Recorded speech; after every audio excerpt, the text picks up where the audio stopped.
زموږ ویډیو در سره لایک کړئ او سحر میډیا چینل در سره سبسکرایب کړئ. مننه.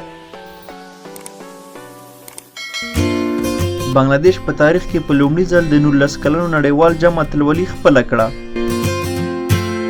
د بنگلاديش 19 کلنې لوبډلې د کرکټ په تاریخ کې په لومړي ځل د 19 کلنو کم عمره ځوانانو نړیوال جام اتلولي خپله کړه. بنگلاديش په پایلوبه کې د هند لوبډلې ته ماتې ورکړه او دا کارنامه یې ترسره کړه. د 19 کلنو نړیوال جام پایلوبه د هند او بنگلاديش لوبډلو ترمنځ د سویلي افریقا په پوجسټروم کې ترسره شوه. په پیل کې د لوبې پچه بنگلاديش وګټله او لومړی د هند لوبډلې ته توپوهنې بلنه ورکړه، خو هند لوبډله په توپوهنه کې ښه ونه ځلېده او په 40 اورونو کې د ټولو لوبغاړو په سوځېدو 100 منډې وکړې چې د ډلې جیسول 88 ورما 38 او جوریل بیا 22 منډې ترسره کړې.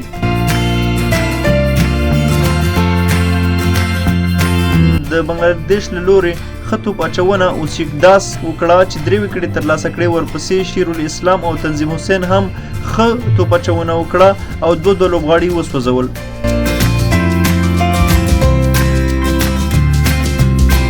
د 170 منډو د هدف په تعقیب کې د بنگلاديش ښه توپوهنه پیل کړه، خو وروسته له سخت حالت سره مخ شوه ځکه ډېر لوبغاړي ژر وسوځېدل، خو د باران له امله لوبه د ځنډ ښکار شوه او وروسته بنگلاديش ته په 40 اورونو کې د 100 منډو هدف وټاکل شو.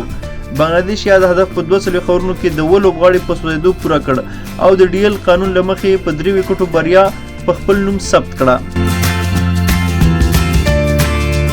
د بنگلاديش لپاره پرویز حسین ایمون 40 او لوبډلمشر اکبر علي بیا 43 ناسوځېدلې منډې وکړې. د هند له لورې بیا بیشنوي 4 او سشنات مشرا 2 لوبغاړي وسوځول.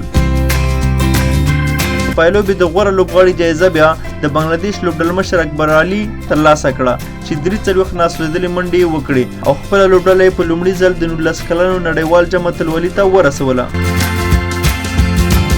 همداراز د 19 کلنو نړیوال جام د غوره لوبغاړي جایزه بیا د هند یشنوي جیسول ترلاسه کړه. نو دا اوس موږ د نن ورځې خبر د نورو خسته خبرونو دپاره زموږ دغه چینل در سره هرومرو سبسکرایب کړئ. مننه ډېره زیاته. الله مو مل شه.